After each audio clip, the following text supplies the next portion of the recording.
Discover Urdu stories کے معزز دوستوں السلام علیکم ناظرین گرام، اس ویڈیو میں ہم بات کریں گے ایم این اے کیسے بنتا ہے، ایم این اے کی تنخواہ کتنی ہوتی ہے، ایم این اے کو کون سی سہولیات دی جاتی ہیں، ایم این اے کی سیٹ کس طرح خالی ہوتی ہے، اگر ایوان سے ایم این اے غیر حاضر رہے تو اسے کیسے فارغ کیا جاتا ہے، ایم این اے کے اختیارات کیا ہیں، یہ سب اور بہت کچھ اس ویڈیو میں۔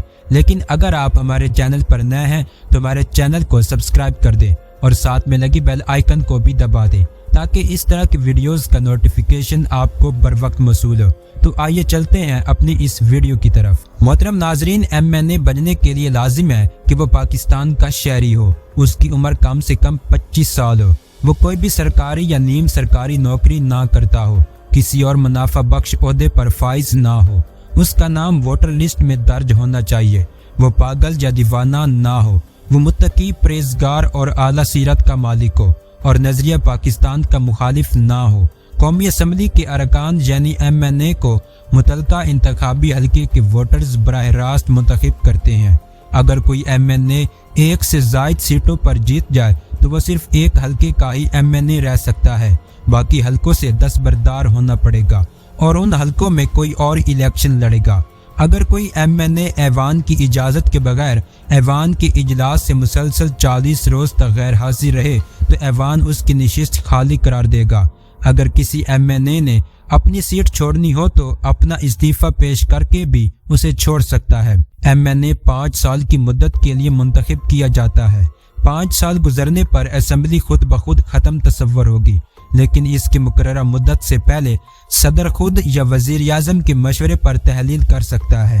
قومی اسمبلی کے اجلاس کے دوران کسی ایم این اے کو گرفتار نہیں کیا جا سکتا، اسے ایوان کے اندر اپنی رائے کے اظہار کا مکمل حق حاصل ہوتا ہے، اس کی رائے کے خلاف کوئی عدالتی کارروائی ممکن نہیں ہے۔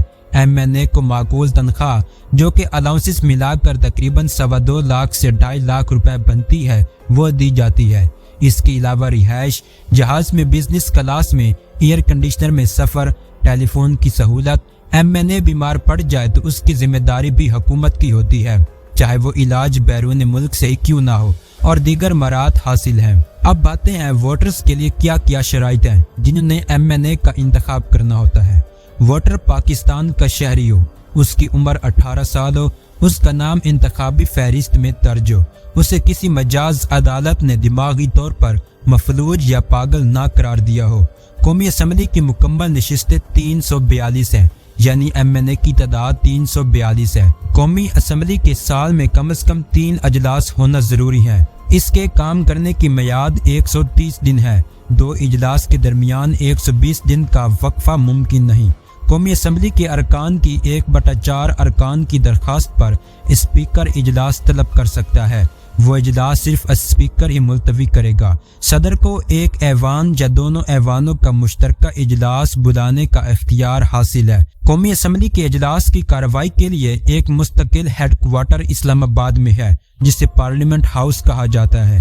قومی اسمبلی کے اجلاس کی کارروائی کے لیے سب سے پہلے اسپیکر اور ڈپٹی اسپیکر کا انتخاب کرنا ضروری ہے۔ یہ دونوں قومی اسمبلی کے ارکان ہوتے ہیں جن کو سارے ایم این اے حضرات منتخب کرتے ہیں۔ پارلیمنٹ کے اختیار کی بات کی جائے تو قانون سازی کے میدان میں پارلیمنٹ کے دونوں ایوانز یعنی سینٹ پلس قومی اسمبلی یکساں اختیارات کی حامل ہے۔ قانون سازی کے لیے کوئی بھی بل کسی بھی ایوان میں پہلے پیش ہو سکتا ہے، اس پر بحث ہوتی ہے، رائے شماری کرائی جاتی ہے، پھر دوسرے ایوان میں اسی کارروائی سے گزرتا ہے۔ جب دونوں ایوان کسی بل کی منظوری دے دیں تو صدر کی منظوری سے وہ بل قانونی شکل اختیار کر لیتا ہے۔ اگر بل کے متعلق کسی ایوان میں اختلاف پیدا ہو جائے تو صدر دونوں ایوانوں کا مشترکہ اجلاس طلب کر سکتا ہے۔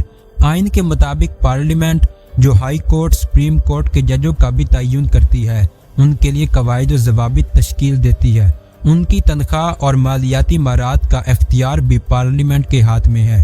پارلیمنٹ کے دونوں ایوان یعنی ایم این اے اور سینیٹرز مل کر صدر کا انتخاب عمل میں لاتے ہیں۔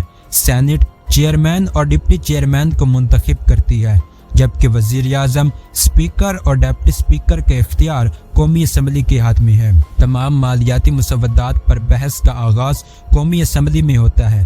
نیا ٹیکس لگانے کی مجاز ہے، پرانے ٹیکسوں کو ختم کرنے کا اختیار رکھتی ہے۔ سالانہ